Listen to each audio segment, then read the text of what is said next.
મહેસાણા ખાતે જિલ્લા પ્રભારી મંત્રી પ્રવીણ માળીની ઉપસ્થિતિમાં પંડિત દીનદયાળ હોલ મહેસાણા ખાતે ભગવાન બિરસા મુંડાની 150મી જન્મજયંતિની જિલ્લા કક્ષાની ઉજવણી કરવામાં આવી। સમગ્ર રાજ્યમાં ભગવાન બિરસા મુંડાની 150મી જન્મજયંતિના જનજાતીય ગૌરવ વર્ષની ઉજવણી કરવાનું આયોજન કરવામાં આવ્યું છે, જે અનુસંધાને ગુજરાત સરકાર આદિજાતિ વિકાસ વિભાગ અને મહેસાણા જિલ્લા વહીવટીતંત્રના સંયુક્ત ઉપક્રમ આજરોજ જિલ્લા પ્રભારી મંત્રી પ્રવીણભાઈ માળીની ઉપસ્થિતિમાં મહેસાણા પંડિત દીનદયાળ ઉપાધ્યાય ટાઉન હોલ ખાતે જિલ્લા કક્ષાનો કાર્યક્રમ યોજવામાં આવ્યો। ભગવાન બિરસા મુંડાના જીવન સધન અને સંસ્કૃતિ અંગે ફિલ્મ પ્રદર્શન કરવામાં આવી હતી, જેને ઉપસ્થિત સર્વેએ નિહાળી હતી। ભગવાન બિરસા મુંડાની 150મી જન્મજયંતિ નિમિત્તે જનજાતિ ગૌરવ વર્ષની ઉજવણીના ભાગરૂપે સિદ્ધિ વિશિષ્ટ સિદ્ધિ મેળવનાર આદિજાતિના યુવાઓને ખાસ કરીને નવી નોકરી મેળવેલ યુવાનો, રમતગમત ક્ષેત્રે સિદ્ધિ મેળવનારનું સન્માન તેમજ આદિજાતિ યોજના લાભાર્થીઓને સહાય અર્પણ કરવામાં આવી હતી। ખાતે આજે બિરસા મુંડાજીની 150મી જન્મજયંતિ નિમિત્તે આજે મહેસાણા ખાતે ટાઉન હોલમાં કાર્યક્રમ યોજાયો છે। ખૂબ મોટી સંખ્યાની અંદર આજે લોકો એમાં જોડાયા છે।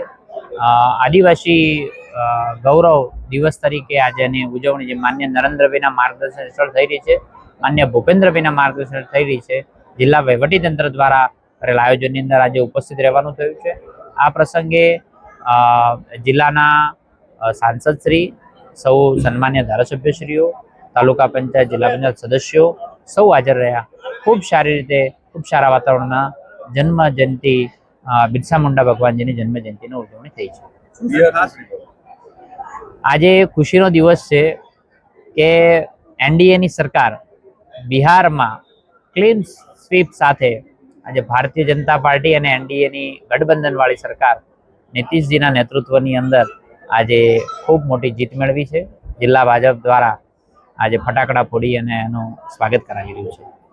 ખાસ કરીને તમે એક વાત કરી છે કે કુરિવાજો પણ નાબૂદ કરવા જોઈએ, સમાજને લઈને વ્યસનો પણ દૂર વ્યસનો શું કહેશો? બિલકુલ, સમાજ જીવનની અંદર જેવી રીતે સમૃદ્ધિ આવતી હોય છે, એની સાથે સાથે કેટલીક કુટેવો પણ આવતી હોય છે। એ કુટેવો પોતાની જાતે જ એનાલિસિસ કરી સમાજ જીવનની અંદર એને દૂર કરે એ બહુ જરૂરી હોય છે। એ તબક્કે આ વાત કરવાનું થયું છે।